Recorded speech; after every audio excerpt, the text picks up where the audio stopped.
sobre la investigación en Shiatsu y cuáles son los problemas que tenemos en la investigación en Shiatsu.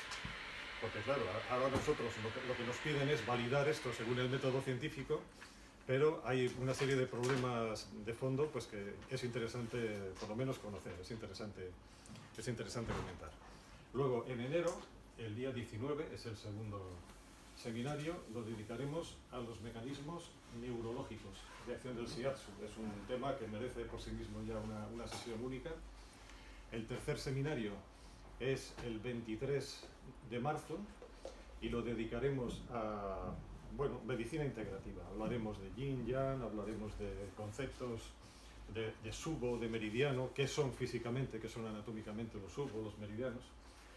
Y el cuarto seminario, que será el 18 de mayo, lo dedicaremos en exclusiva a un tema que en primero a lo mejor todavía no os lo han contado del todo, que es el Anpuku, el abdomen. El Shiatsu del abdomen, el Anpuku, para mí es una disciplina absolutamente maravillosa, es un tema que vale la pena conocer. Y el cuarto seminario lo dedicaremos en exclusiva a eso, a Anpuku, al abdomen. He intentado hacer una presentación sencilla y voy a intentar contar las cosas de una manera sencilla, pero bueno, si en algún momento hay algo que no entendéis o alguna aclaración que necesitáis, por supuesto me decís. Tened en cuenta que hoy no vamos a agotar todos los temas, sino que esto es como un puzzle y yo os voy a ir presentando piezas, pero piezas que luego desarrollaremos y veremos con más detenimiento en sucesivos seminarios. Entonces, hoy no va, digamos, a quedar claro hoy no voy a explicarlo todo, sino que hay algunas cosas que simplemente las voy a presentar, las voy a plantear y las iremos viendo en sucesivos seminarios. Como os he dicho antes, la presentación está en la escuela. Si alguien la quiere, por supuesto, se la pedís a cualquier representante de la escuela y sin ningún tipo de problema podéis hacer el uso que queráis de todo ello. Bueno, pues vamos allá. Vamos a empezar hablando de los mecanismos fisiológicos de acción del Shiatsu. Dicho con otras palabras, ¿por qué funciona el Shiatsu? ¿Cómo funciona el Shiatsu? ¿Qué ocurre cuando yo hago una presión con los dedos? ¿Qué ocurre en el cuerpo del paciente? ¿Cuáles son los mecanismos de acción? Yo soy médico, shiatsupractor también, y estoy con un pie en cada lado. Entonces conozco la medicina occidental, conozco el mundo del Shiatsu y llevo trabajando en esto pues bastante tiempo, bastantes años. Y lo que os cuento, bueno, pues es un poco el fruto de una labor personal de intentar explicar como médico qué hacemos en el tatami, que todavía es un tema que no está del todo, digamos, bien explicado, y además tiene una gran ventaja para nosotros, y es que nos sirve para estar convencidos de que lo que hacemos es correcto, de que lo que hacemos tiene bases, tiene fundamentos, y luego también tiene la utilidad de que se lo podemos contar a nuestros pacientes, porque muchas veces te preguntan, bueno, ¿y qué haces? ¿Y tú qué tocas ahí cuando tocas? ¿Pero estás tocando un nervio, un músculo? ¿Qué tocas? Bueno, pues le podemos contar cosas y además con una cierta aura así científico que siempre cura todo mucho mejor. Bueno, pues empezamos con una palabra, que la vamos a explicar ahora, y empezamos con una imagen de un castillito que tiene dentro una balanza. Esto podía ser cualquier ser vivo, esto podíamos ser nosotros mismos. Un ser vivo, en definitiva, tiene unos límites físicos, tiene una barrera física y tiene un medio interno. Y nosotros tenemos una serie de mecanismos que nos protegen del exterior. Ahí tenemos el sistema inmune, ahí tenemos la energía defensiva, ahí tenemos, digamos, la barrera externa. Pero dentro del castillo, dentro del ser vivo, necesitamos que exista un equilibrio interno, porque tienen que darse una serie de condiciones para que la vida se pueda mantener. Y ese equilibrio interno es lo que en medicina denominamos homeostasis. Homeostasis es una palabra que tiene un origen griego, que significaría literalmente permanecer igual, y podemos definir la homeostasis como aquellos mecanismos que hacen que nuestro medio interno se mantenga en unas condiciones estables. Nosotros tenemos que tener una temperatura determinada, tenemos que tener una presión arterial dentro de unos límites, tenemos que tener unos niveles de glucosa dentro de unos límites, tenemos que tener una serie de constantes vitales dentro de unos límites. Pues resulta que esto viene a cuento del Shiatsu porque nosotros vamos a intervenir en los mecanismos de control interno, como vamos a ir viendo a continuación. Este caballero que veis aquí, el Dr. Cannon, fue el primero que habló de esta palabra de homeostasis en la medicina occidental. Y fijaros en un detalle bueno, pues que no deja de tener su gracia, que se hizo en el año 1932, fue cuando Cannon empezó a hablar de medio interno. Si estáis en relación con las medicinas orientales y con la medicina china lleva hablando de medio interno cientos y miles de años. Y nosotros nos subimos al carro en el año 1932, pero bueno, menos es nada, ¿eh? Y ejemplos de variables que tenemos que estabilizar dentro de nuestro medio interno, pues la temperatura. Nuestra temperatura se tiene que mantener dentro de unos límites. La presión arterial, los niveles de glucosa en sangre, la saturación de oxígeno, es decir, hay una serie de variables que tienen que mantenerse dentro de unos límites para que la vida sea posible y para que la continuación de la vida sea posible. Y os voy a presentar ahora una pieza del puzzle que para nosotros es vital, es fundamental. Y esa pieza del puzzle es el sistema nervioso autónomo. En todos estos seminarios que vamos a tener de aquí a mayo, no vamos a parar, maestro, no vamos a parar de hablar del sistema nervioso autónomo. ¿Por qué? Porque el Shiatsu es una herramienta que nos permite modular la acción del sistema nervioso autónomo. El sistema nervioso autónomo es esa parte del sistema nervioso que se encarga de los automatismos. Se encarga pues, de los movimientos intestinales, se encarga de regular la frecuencia cardíaca, de abrir y cerrar los bronquios, los vasos sanguíneos. Es decir, se trata de una parte involuntaria de nuestro sistema nervioso y que lo que hace es regular la actividad de órganos y de vísceras. El sistema nervioso autónomo tiene dos grandes divisiones. Tiene una división que es la parasimpática, también la conocemos como vagal, que he hecho yo. Y luego tiene el sistema simpático, que también lo denominamos sistema ortosimpático. Y si os fijáis, tienen acciones completamente contrarias relativamente. Por ejemplo, el sistema parasimpático, la situación que para mí define mejor lo que es el sistema parasimpático es cuando has comido mucho y has comido bien, estás en esa situación de la siesta, que se te cae la baba, que te quedas ahí en el sofá, que estás aletargado. Esa es la actividad parasimpática, la actividad vagal por excelencia. Se contrae la pupila, no hay nada que ver.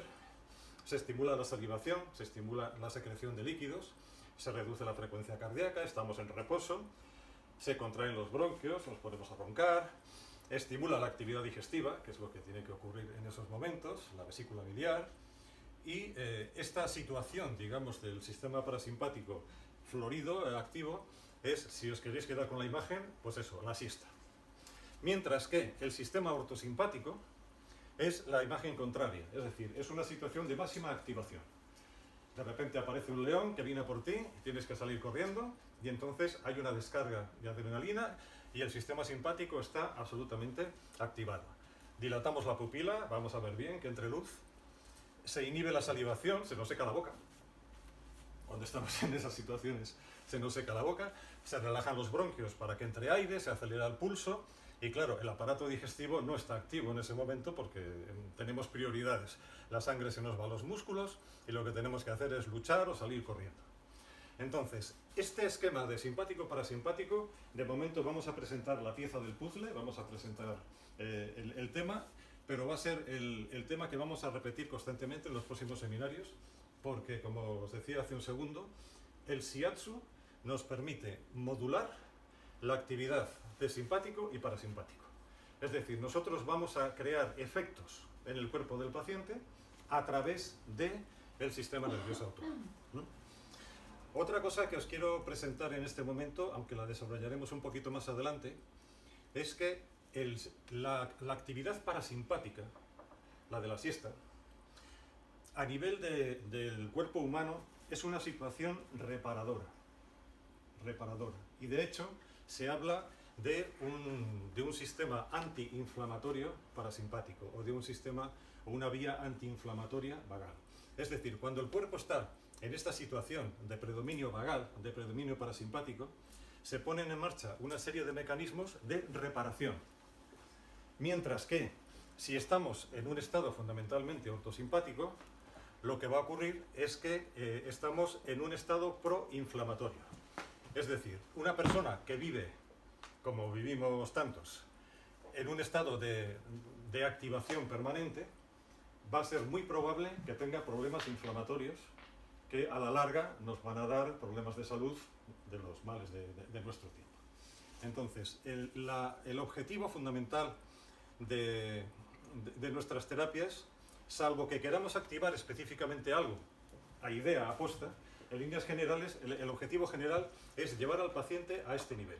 Es llevar al paciente a un predominio vagal, a un predominio parasimpático, con lo que el paciente va a estar tranquilo, va a estar sedado y además va a entrar en una vía de reparación, en una vía antiinflamatoria parasimpática, vagal. Pero bueno, más allá de la supervivencia y de que venga el león y de que todo esto, tenemos que entender una cosa. Nosotros tenemos un ordenador central, que es nuestro sistema nervioso central, y tenemos una serie de periféricos, pues que son realmente todos los órganos, todas las partes periféricas de nuestro organismo. El ordenador central, por supuesto, es nuestro cerebro, nuestro sistema nervioso central, y los elementos periféricos, el resto de cosas que queráis ver. Aquí tenemos un esquema del sistema nervioso central y, por ejemplo, cómo se comunican nuestros músculos con el sistema nervioso. Entonces, tenemos, ahora lo vamos a ver, una serie de receptores en los músculos, en los tendones, que van a enviar información a través de la médula a nuestro sistema nervioso central, y desde nuestro sistema nervioso central vamos a mandar las órdenes necesarias para regular la tensión, el grado de tensión de nuestros músculos, de nuestros tendones, etcétera, etcétera. Vamos a tratar aquí un mito, y es que eso cuántas veces lo decimos, ¿no? Decimos, qué maravilla, ¿no? El cuerpo humano, qué mecanismo, qué maravilloso, qué bien funciona todo, ¿no? Resulta que nos hacemos una herida, se forma una cicatriz, tienes una hemorragia, se forma un coágulo, tienes un no sé qué, se forma, qué maravilla, ¿no? Y entonces, realmente el cuerpo humano y esos mecanismos de control, ¿son una maquinaria tan perfecta o no son una maquinaria tan perfecta? Pues, noticia, no. No es una maquinaria tan perfecta. Y es más, el sistema nervioso central, nuestro cerebro, tiene su malicia. Tiene su malicia.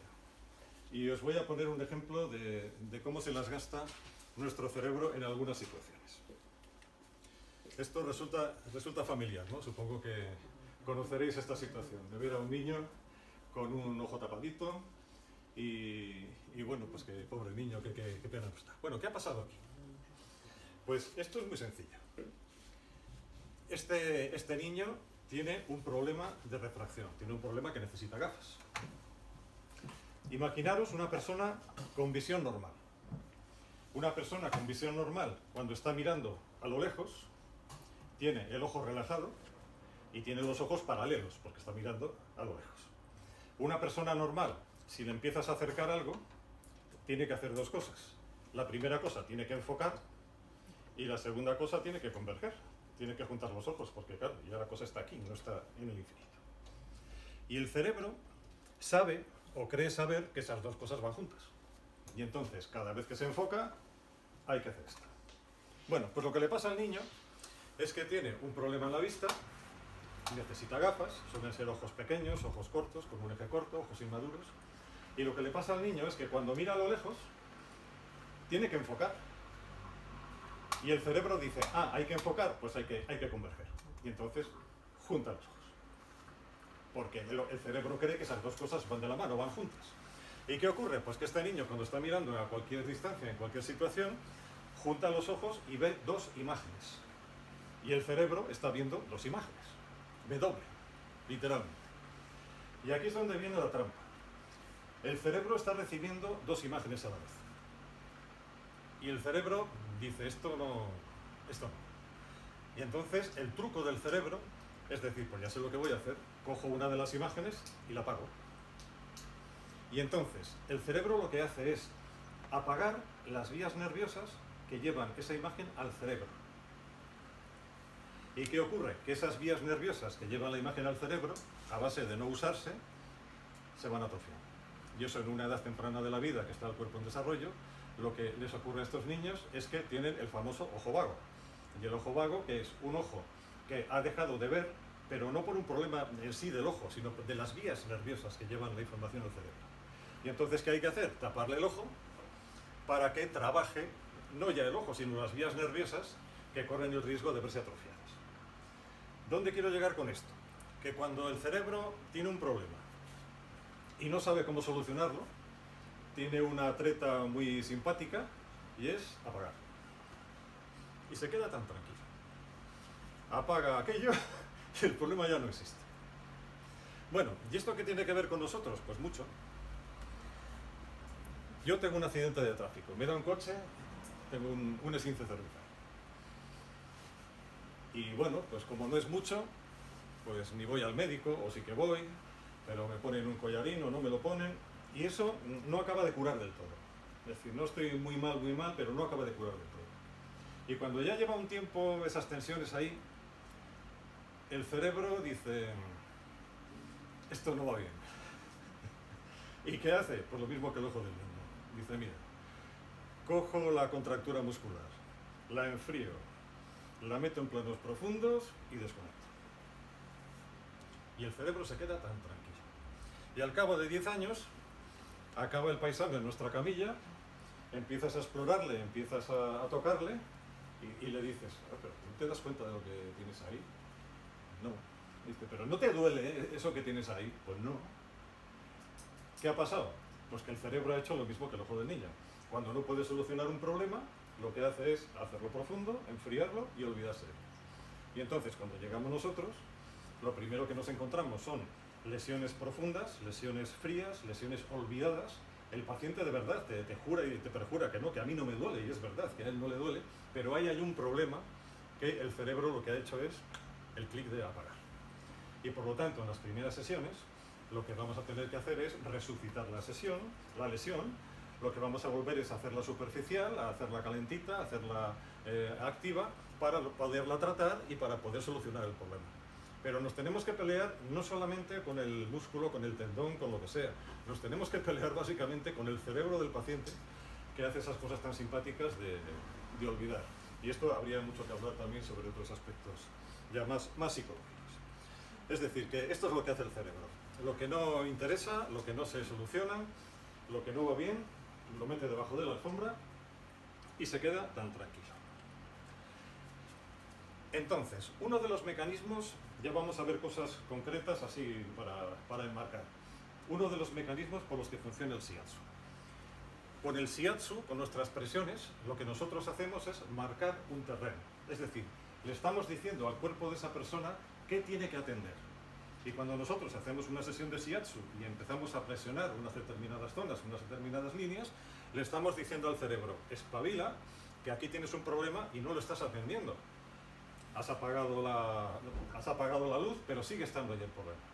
Entonces, con el shiatsu lo que hacemos es marcar un terreno y hacemos como guardias de tráfico para decirle al cerebro, atiende esto, que es que lo has olvidado realmente. Ese es uno de los mecanismos más sencillos y desde luego más frecuentes y cotidianos que tenemos cuando hablamos de shiatsu. Sabemos todos que las tres características fundamentales de la presión del shiatsu son estas, ¿no? Una presión perpendicular al plano, una presión concentrada y una presión mantenida. Esas son las tres características que creo que conocemos todos desde el principio, ¿no? Y claro, cuando viene el paciente o cuando viene el escéptico, cuando viene el cuñado y nos pregunta, bueno, ¿y eso qué haces tú?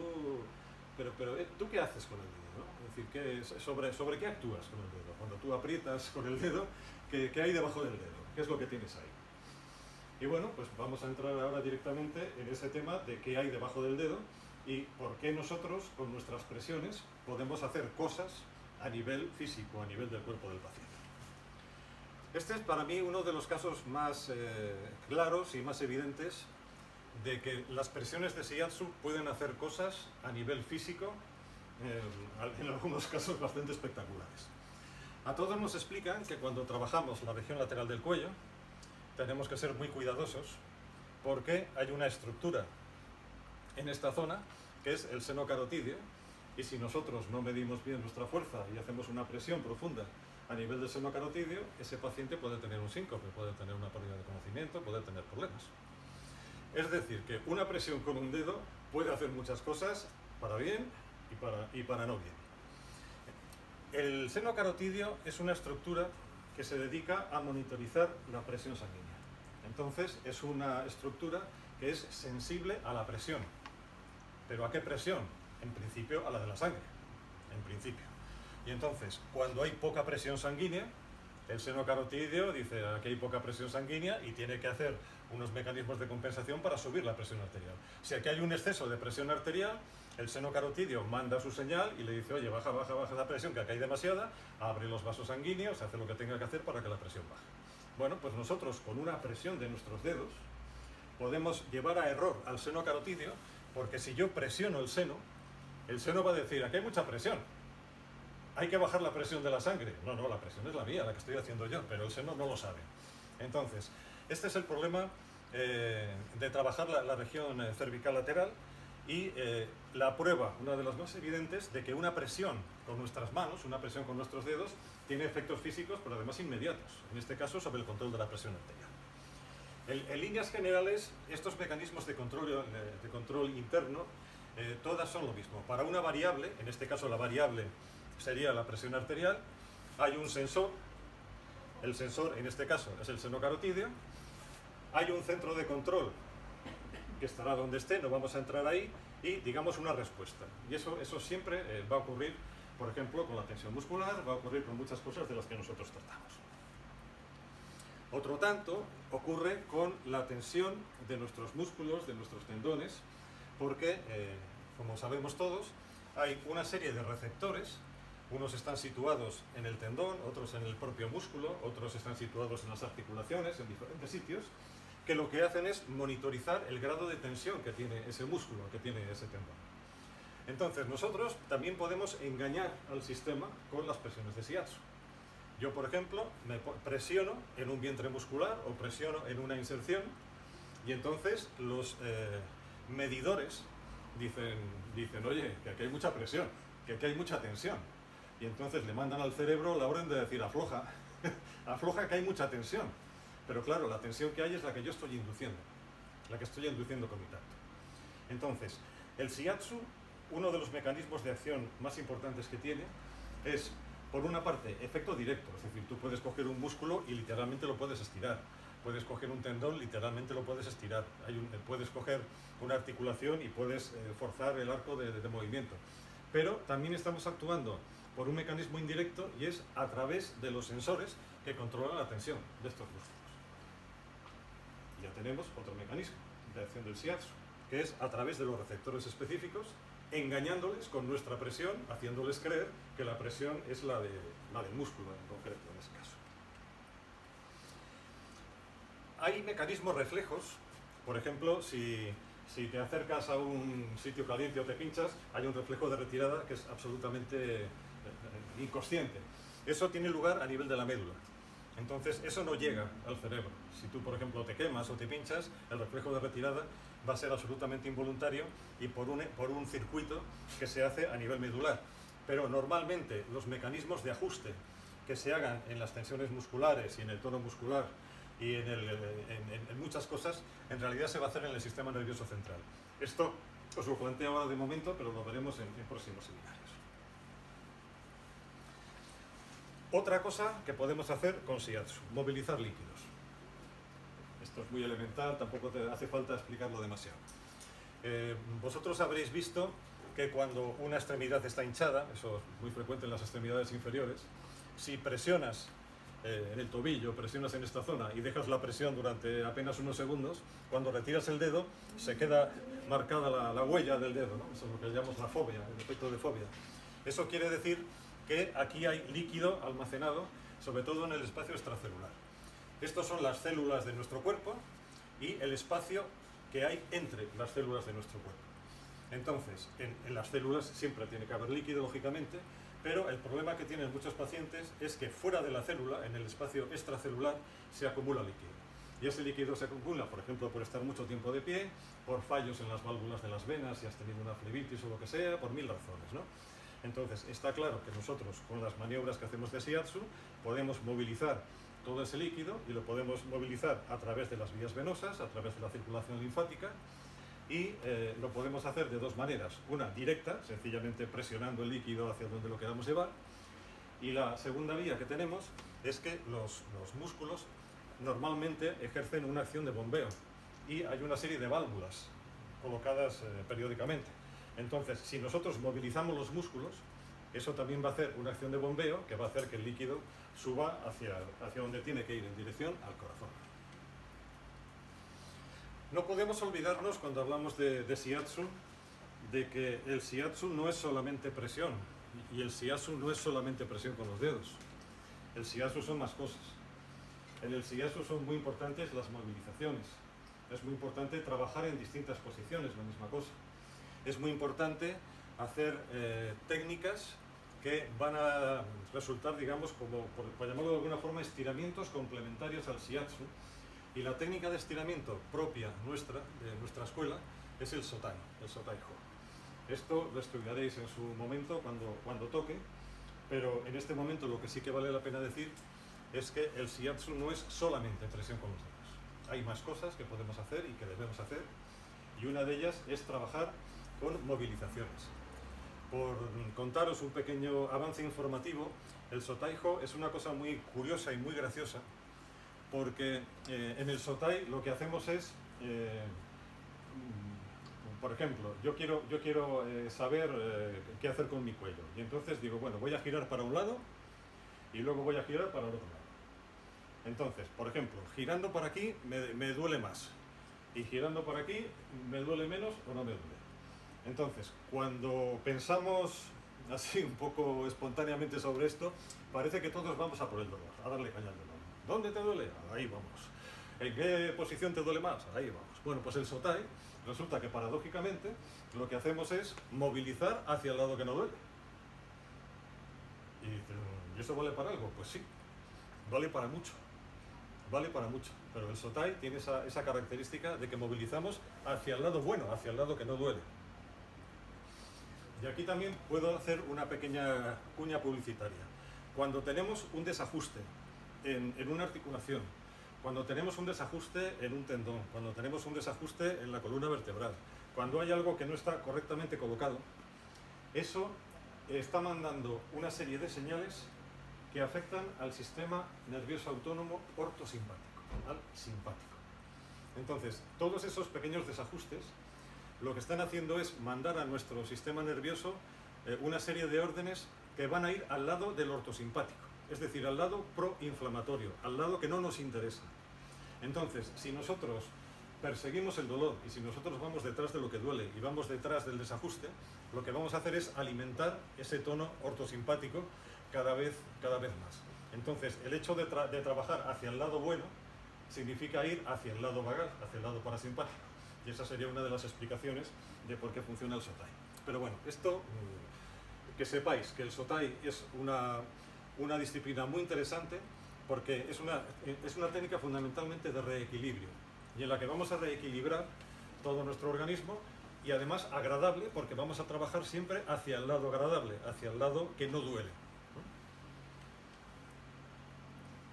Bueno, vamos a seguir metiendo palabras. Y tenemos aquí al amigo Homer. Vamos a hablar de hormesis. Esto es bastante reciente. A ver, la palabra hormesis no es reciente. La palabra hormesis tiene ya algún que otro siglo. Tiene ya cientos de años. Pero sin embargo, hormesis se ha puesto de actualidad, de moda, pues en los últimos 20 años. Y además con mucha razón. Sabemos, por ejemplo, una cosa. ¿Cuál es la diferencia entre el medicamento y el veneno? Pues hay una elemental, que es la dosis. Una cosa bien dosificada puede ser un remedio, puede ser medicamento curativo, y si la dosis nos pasamos, generalmente lo convertimos en un veneno. Y eso lo solemos tener bastante claro, es decir, dosis normal, curación, dosis excesiva, veneno. Pero ¿qué pasa con la dosis baja? Ahí está el tema. Ahí está el tema. Hay una disciplina que yo también practico, que se llama terapia neural, no sé si os sonará. La terapia neural es una cosa curiosísima. Y es que hay medicamentos que cuando los utilizas a una dosis muy bajita, se comportan de una forma paradójica. Por ejemplo, Todos sabéis que hay anestésicos locales, procaína. Te van a sacar una muela, te van a suturar una herida, te van a hacer no sé qué, te ponen un anestésico local. El anestésico local que más se ha utilizado y de los más antiguos es la procaína. Luego ya hemos utilizado otros, la metivacaína, otros más modernos.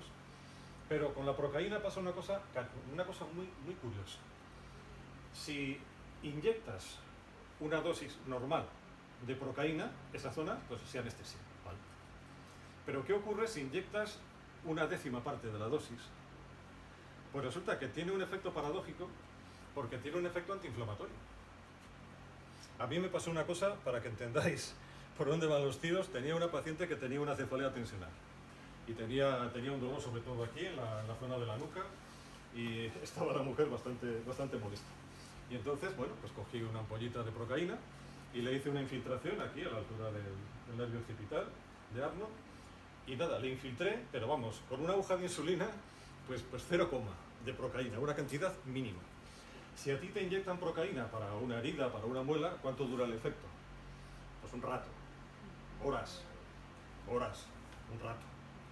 Bueno, cuando vino la señora el día siguiente me tuvo que explicar 3 veces, porque digo, a ver, pero cuéntamelo otra vez.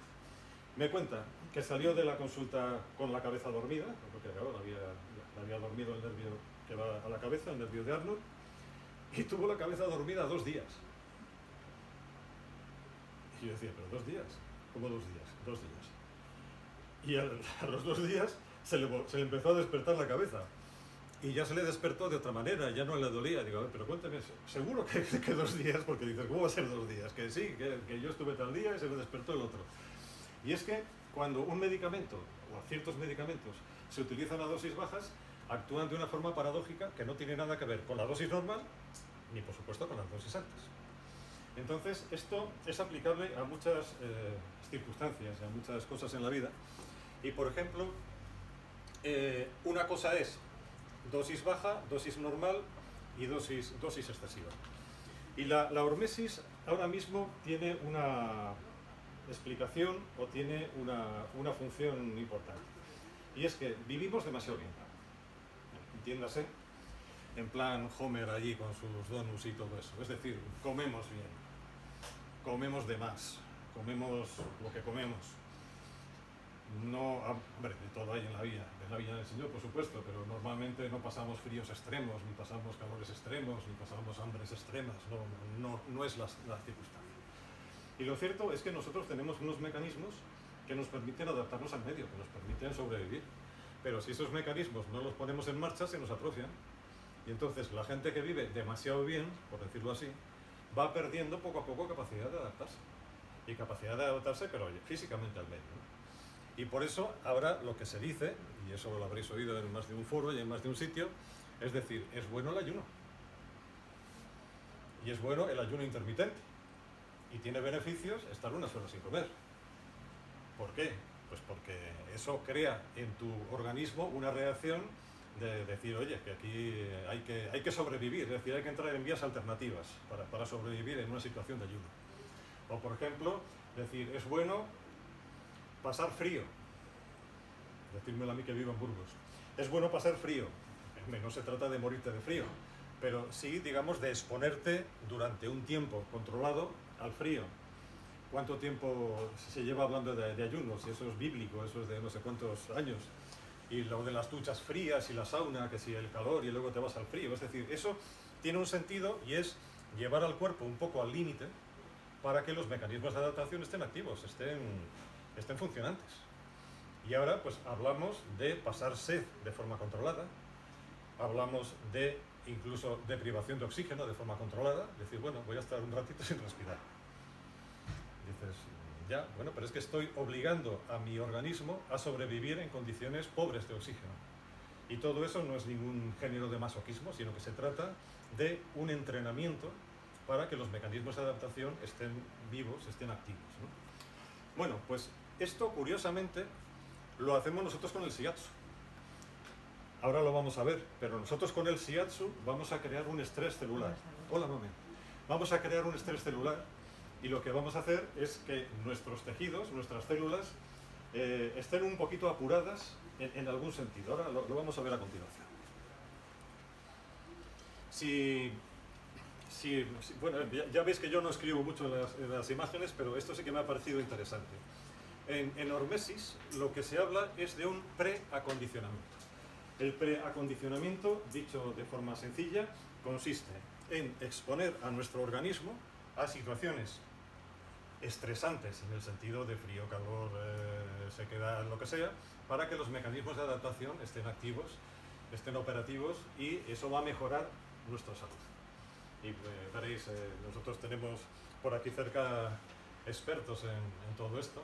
Tenéis a Eduardo Lechuga de Boer, tenéis a Juan Miñano, tenéis una serie de personajes por aquí que conocen bien el tema de la hormesis, y si estáis interesados en esos, pues os puedo dar alguna pista de dónde podéis bucear.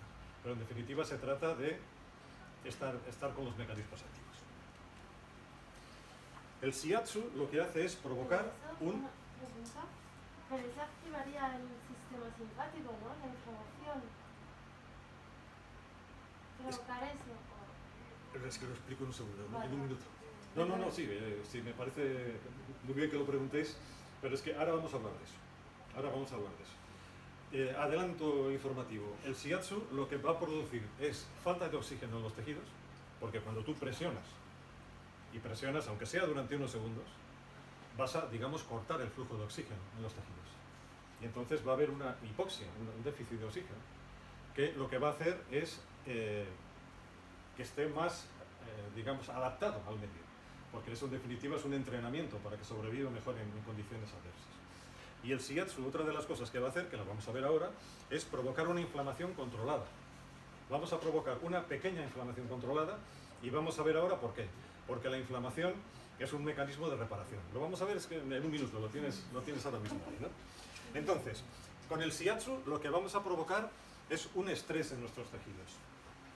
Y entonces, unos tejidos que están más o menos en su zona de confort, que viven más o menos bien, les vamos a poner a prueba con nuestras presiones, y lo que vamos a hacer con eso es activar los mecanismos de supervivencia. Vamos a ver ahora tu pregunta, cómo se hace esto exactamente. Todos sabemos lo que es la inflamación. Te das un golpe, tienes un problema, y aquello se hincha, se pone rojo, se pone caliente, duele. ¿Qué es la inflamación? Pues, hombre, para algunos una faena, ¿no? Decir, ay, qué mal, ¿no? Que se me ha inflamado esto. Pero la inflamación, en realidad, es un mecanismo de reparación. ¿Por qué? Porque las sustancias, las células, los elementos que van a reparar el daño llegan a través de la sangre. Y entonces, si nosotros provocamos un aporte extra de sangre en una zona dañada, de ahí van a venir las células, sustancias, gracias, las células, las sustancias que van a reparar el daño. Entonces, la inflamación en realidad es un mecanismo de reparación. Vamos a distinguir dos tipos de inflamación. La inflamación aguda, la inflamación que se produce en un momento puntual, en un momento concreto. La inflamación aguda, claro, en primer lugar, es una señal de alarma, algo no está bien, algo ha pasado, ¿no?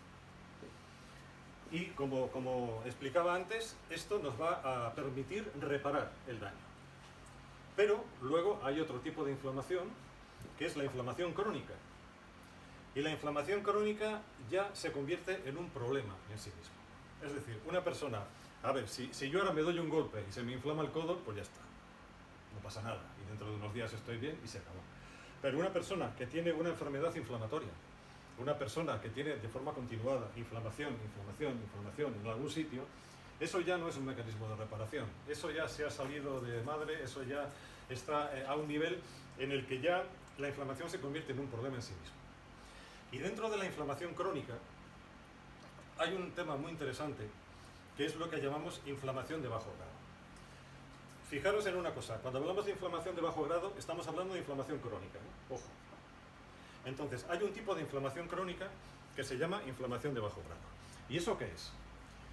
Las personas que por su modo de vida están continuamente activadas, tienen una activación ortosimpática y están en un estado simpático elevado durante mucho tiempo, ese estado simpático es un estado proinflamatorio. Y eso lo que va a favorecer es que muchas partes de nuestro cuerpo, muchas funciones de nuestro cuerpo, estén inflamadas, no de una forma espectacular, a veces son inflamaciones que prácticamente son imperceptibles, casi no las notas, pero hay una inflamación mantenida, y esas inflamaciones mantenidas son las que crean todas las enfermedades o muchas de las enfermedades de nuestro tiempo. Y la inflamación de bajo grado está detrás pues, de muchos problemas circulatorios, de muchos problemas neurológicos, de muchos problemas que son las enfermedades de nuestro tiempo, y que en realidad esa inflamación muchas veces ni siquiera se percibe como tal, pero está por ahí haciendo su labor. Entonces, como este es uno de los males de nuestro tiempo, si nosotros conseguimos llevar al paciente al lado vagal, al otro, al reparador, estamos evitando que ocurran estas cosas como la inflamación de bajo grado y le estamos haciendo un tremendo favor al paciente. Y el shiatsu, por defecto, salvo que quisiéramos lo contrario y lo quisiéramos, digamos, forzar, el shiatsu, por su naturaleza, lo que hace es llevarte al equilibrio vagal, lo que hace es llevarte al equilibrio parasimpático. Tú tumbas a un paciente en una camilla, haces una sesión de shiatsu normal, sin plantearte nada extraordinario, sin forzar nada, y ese paciente se levanta o se queda al final de la sesión en un equilibrio parasimpático, en un equilibrio vagal y en una vía de reparación, en una vía antiinflamatoria. Y entonces esto lo estamos evitando con una sesión de shiatsu estándar, sin necesidad de, digamos, de provocar nada especial, sino por el efecto propio que tiene el shiatsu. Y este es el resumen de lo que estamos hablando. Los mecanismos de reparación, cuando hay un daño, llegan a través de la sangre. La inflamación lo que supone es un aporte extra de sangre y por lo tanto la reparación va a ser más sencilla, y el shiatsu lo que hace, entre otras muchas cosas, es que provoca una pequeña inflamación controlada. Pero una pequeña inflamación que no es la inflamación de bajo grado crónica, ojo, no tiene nada que ver. Una pequeña inflamación momentánea, provisional, que va a facilitar la reparación del daño, la reparación de nuestros tejidos. ¿De acuerdo?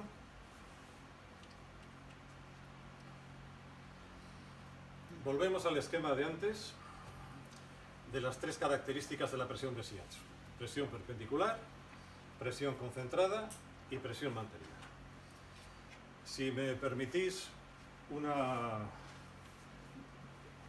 valoración personal, para mí, no sé si el maestro estará de acuerdo,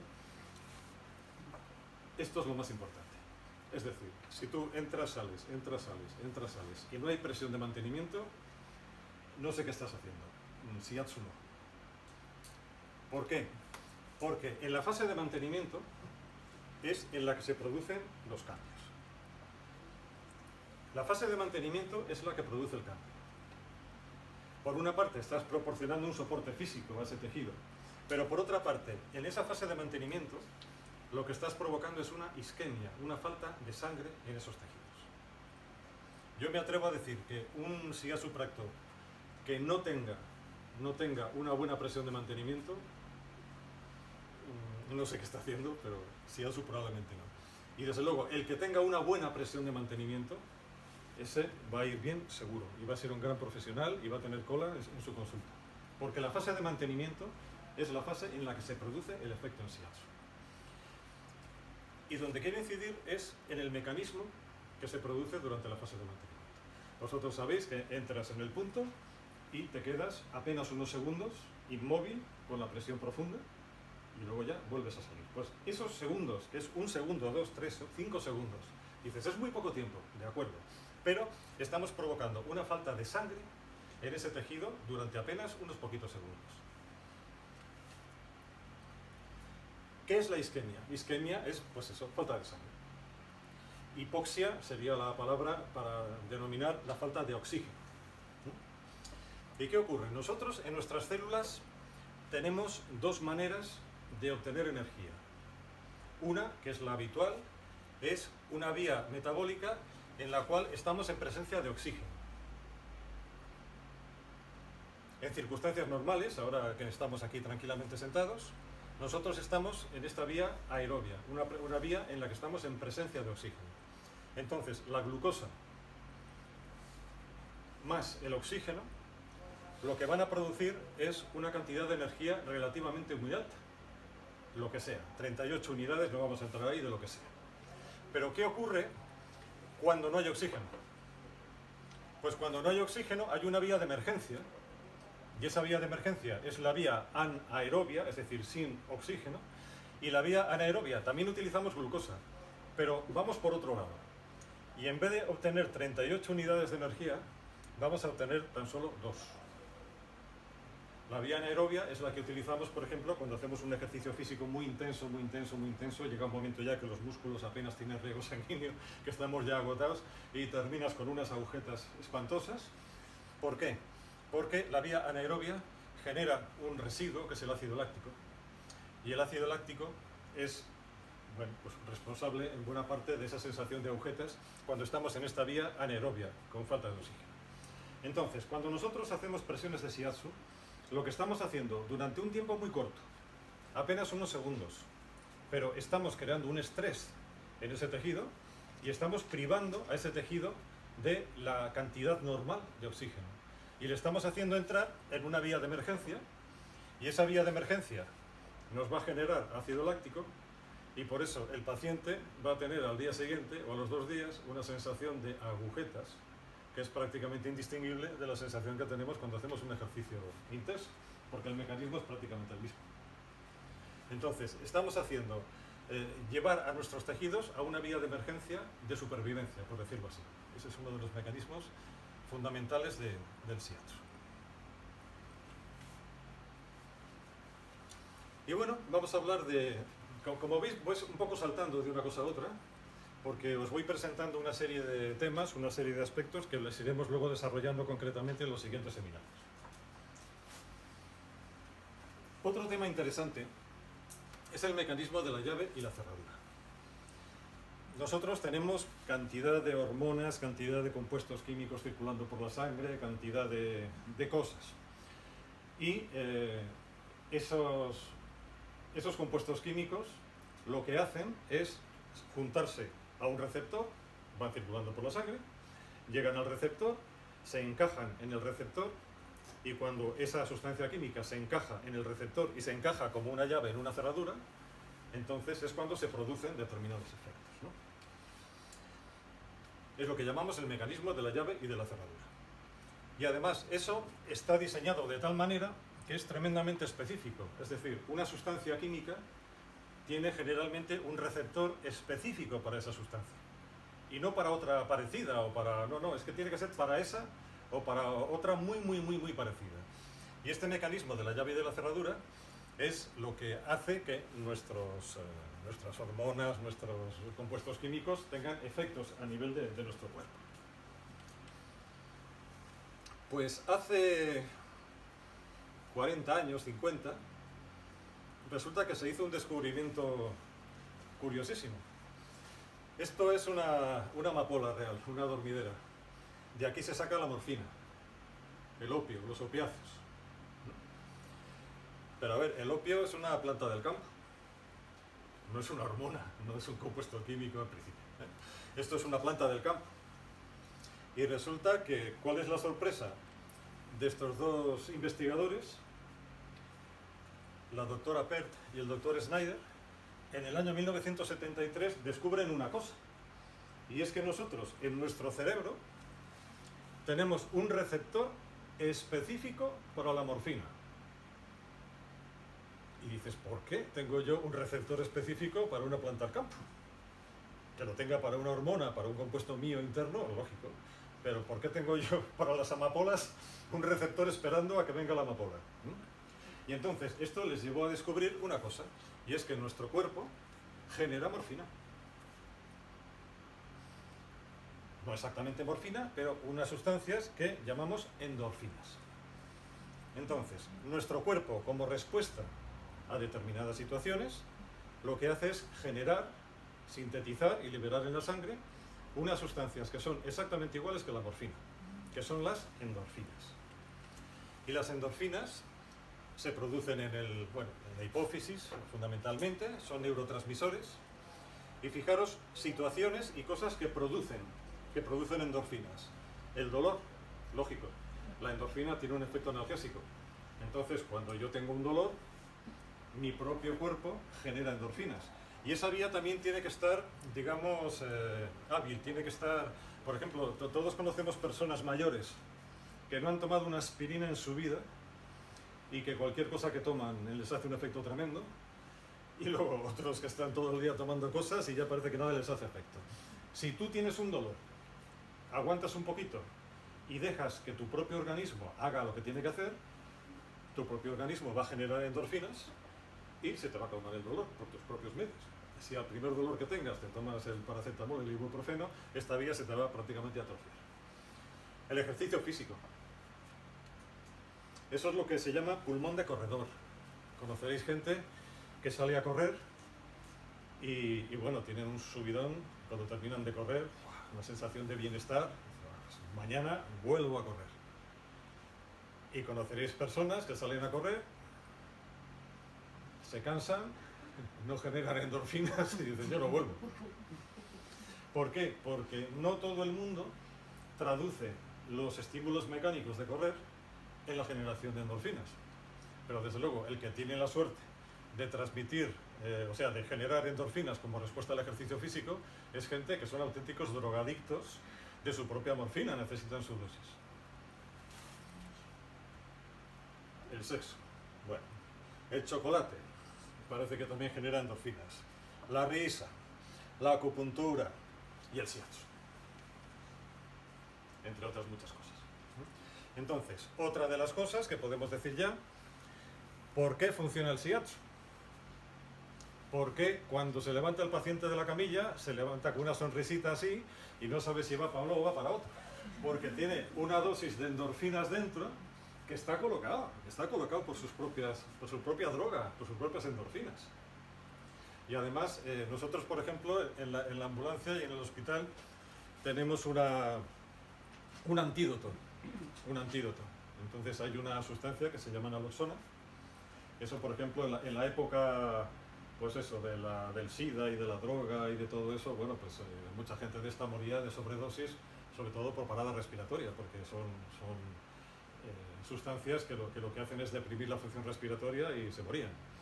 Y hace pues unas cuantas décadas apareció la naloxona. Entonces tenías personas con unas sobredosis brutales, le ponías una ampollita de naloxona y vamos, en 30 segundos el tío abría los ojos, decía qué me ha pasado y se marchaba. Es decir, espectacular, porque la naloxona lo que hacía era bloquear los receptores de la morfina. Bueno, pues no lo vamos a hacer, pero imaginaros que viene un paciente a nuestra consulta, le hacemos una buena sesión de shiatsu, empieza a generar endorfinas, se levanta de la camilla con una sonrisita y viene Amparo, que tiene esa malicia, le coge una vía, le pone una ampolla de naloxona, se acabó el efecto. Eso también se ha demostrado. También se ha demostrado que eso se puede, no lo hacemos, ¿no? Que se puede hacer, ¿no? El shiatsu genera endorfinas. Efectos de las endorfinas. Bueno, pues produce una sensación de placer normalmente. En algunos casos produce más euforia, en otros produce más relajación. Lo normal es que sea más bien relajación. Tiene un efecto analgésico potente. Potencia el sistema inmune, que es otra cosa que nos interesa mucho. Y bueno, pues a nivel cognitivo mejora la memoria, mejora la atención. Es decir, que noticia importante, uno de los efectos más importantes del shiatsu a nivel general de nuestro cuerpo es que genera endorfinas y eso es lo que nos produce la sensación esa de bienestar. Y esto os lo pongo porque esto se publicó, esto fue el 16 de noviembre de 2021. Ayer. Este paisano sale publicado en El País ayer que ha encontrado 2.603 moléculas que genera nuestro organismo de forma natural y que tienen poder antibiótico, sin funcionar a través del sistema inmune. Es decir, esto no funciona a través del sistema inmune. Entonces, lo que ha descubierto este hombre, que está en la Universidad de Pensilvania, es que nuestro organismo no solamente genera endorfinas cuando tenemos un dolor, sino que esto, a ver, no viene mucho a cuento, pero para que veáis lo que da de sí el cuerpo humano. Lo que se ha descubierto es que nuestro organismo es capaz de sintetizar 2000 y pico moléculas que tienen efecto antibiótico. Y ahora lo que se están planteando es decir, bueno, para infecciones que son difíciles de tratar, para gérmenes resistentes, para cosas de esas, a lo mejor, no es necesario meterse en un laboratorio con una bata blanca a mirar un tubo de ensayo, sino que lo que hay que hacer es potenciar tu capacidad de generar cosas. Y esa es, digamos, la gracia que le he visto a esta noticia, pero bueno, que viene en la línea de que en realidad nosotros tenemos una auténtica farmacia dentro y muchas veces yo creo que es más inteligente potenciar nuestra propia farmacia y tenerla bien activa y bien funcionando a buscar el remedio donde está o no está. Que no me lo estoy inventando yo. ¿Por qué no hay más trabajos? ¿Por qué no hay más publicaciones? ¿Por qué no hay más cosas que demuestren esto y que, digamos, que lo pongan en evidencia?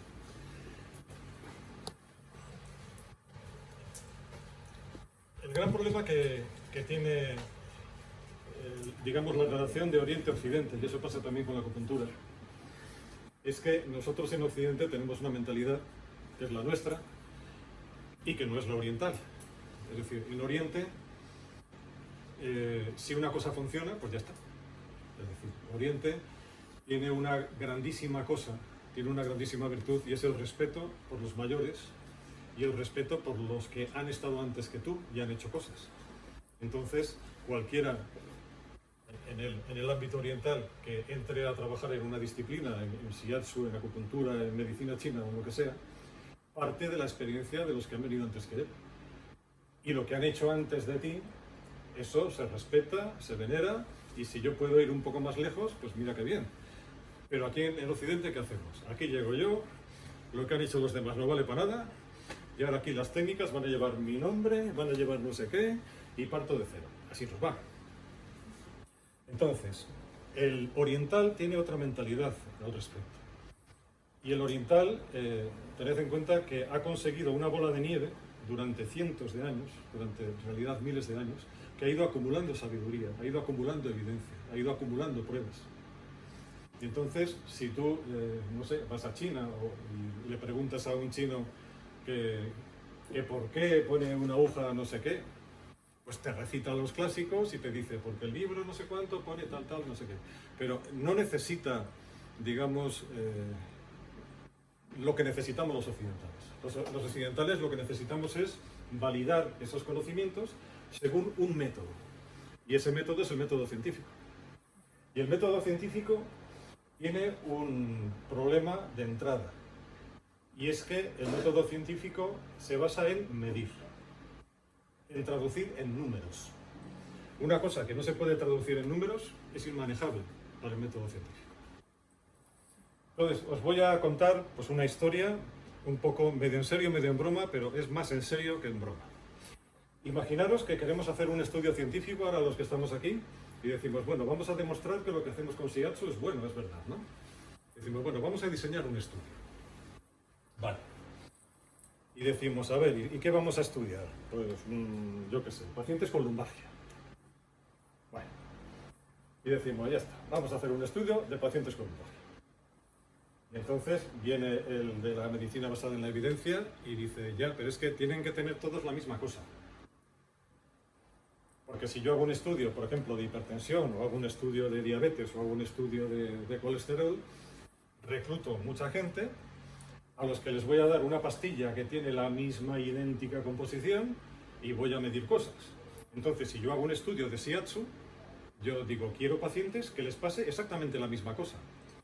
Y dices, ya, pues tengo uno con una lumbalgia mecánica, luego tengo otro que le han operado una ciática, luego tengo otro que es una estenosis de canal, luego tengo el otro que no sé lo que tiene, tengo otro, y dice, no, para decir, criterios de inclusión, tienen que tener lo mismo exactamente, porque no podemos mezclar cosas.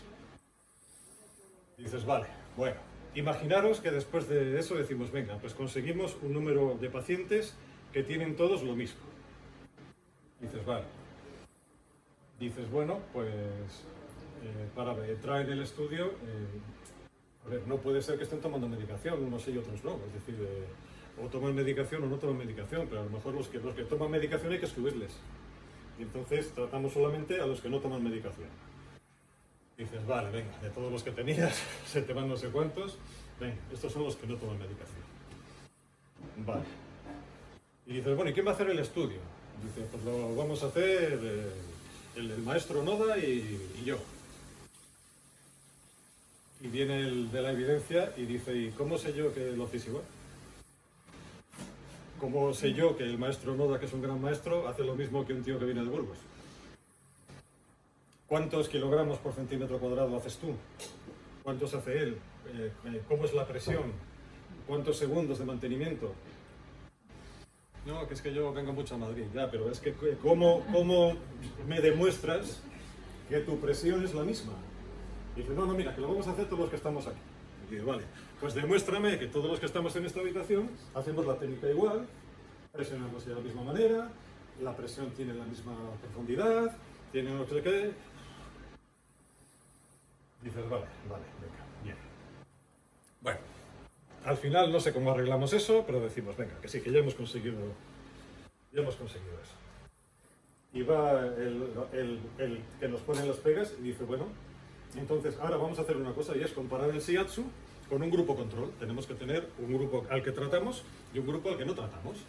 Y entonces vamos a hacer una cosa, vamos a tener un grupo a los que vamos a tratar con shiatsu de verdad y vamos a tener otro grupo que vamos a tratar con shiatsu de mentira. Y dices, shiatsu de mentira. Claro, o no le vamos a tratar. Claro, entonces, claro, yo digo, bueno, pues cuando venga uno a mi consulta con una lumbalgia, le voy a decir, mire usted, va a participar en un ensayo clínico. ¿Y le voy a tratar o no? Entonces, usted coja un numerito y según el numerito que salga, yo le trato, y según el número que salga, usted se tumba ahí, que dentro de un rato voy a preguntarle si está mejor. No es viable hacer un falso shiatsu. No es viable hacer un grupo control. No puedes hacer un grupo control. Y luego dices, bueno, pues venga, hemos solucionado esto, no sé cómo, pero lo hemos solucionado.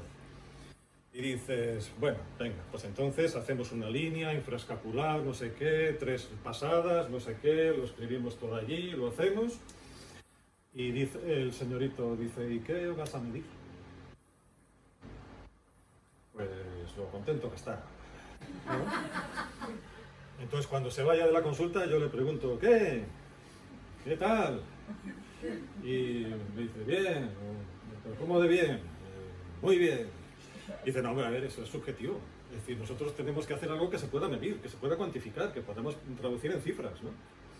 Y dices, no, pues entonces, no, eso está inventado ya porque hay unas escalas analógicas en la que 0 es nada de dolor, 10 es el dolor más espantoso que te puedas imaginar, y entonces le decimos, bueno, antes de entrar a la consulta, ¿cuánto dolor tiene usted según entra a la consulta? Pues 8.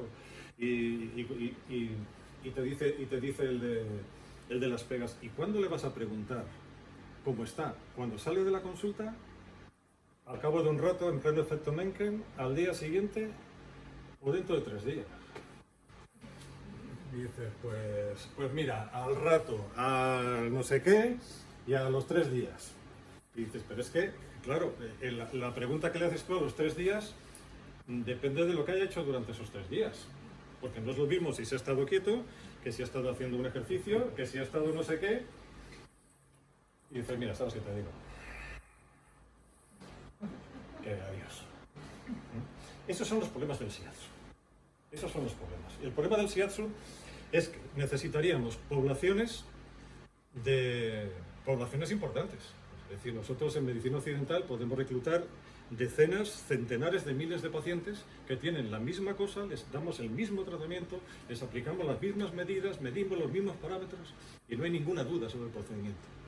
Pero nosotros, ¿cómo juntamos masa crítica de pacientes que tengan exactamente la misma cosa, que no estén tomando medicación, que les hagamos exactamente el mismo tratamiento y que les medimos? Porque dicen, no, es que no vale una cosa subjetiva, hay que medir algo traducible en números, ¿no? ¿Y cómo le miro yo lo contento que está? Es decir, esos son los grandes problemas del shiatsu. Y eso hace que no haya, digamos, sobre todo evidencia. Pero también os digo una cosa, el hecho de que no se pueda probar por ese método no significa que no sea verdad. Porque esa es la parte maliciosa que dicen, como no has podido demostrarlo según ese método, es mentira. No, sencillamente no se ha podido demostrar. Yo tenía un amigo que que te preguntaba, decías, ¿tú sabes nadar?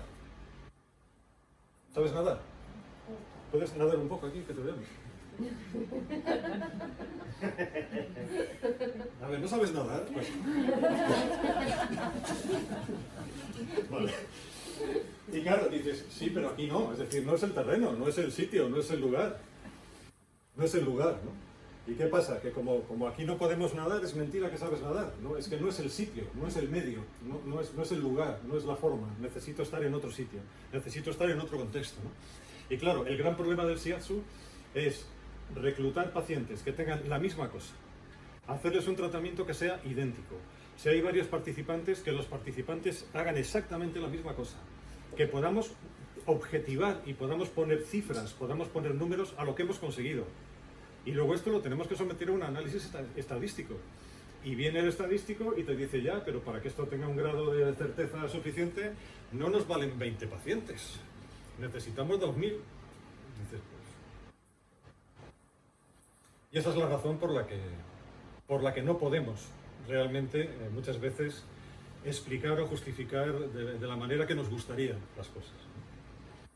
Y bueno, pues sencillamente haceros este comentario para que no creáis que es por falta de ganas o que no creáis que es porque las cosas no son ciertas o porque no creáis que... sino que el método exige una serie de cosas que en nuestro terreno concreto del shiatsu son tremendamente complicadas. Tremendamente complicadas. Y bueno, pues, hasta aquí. ¿Vale?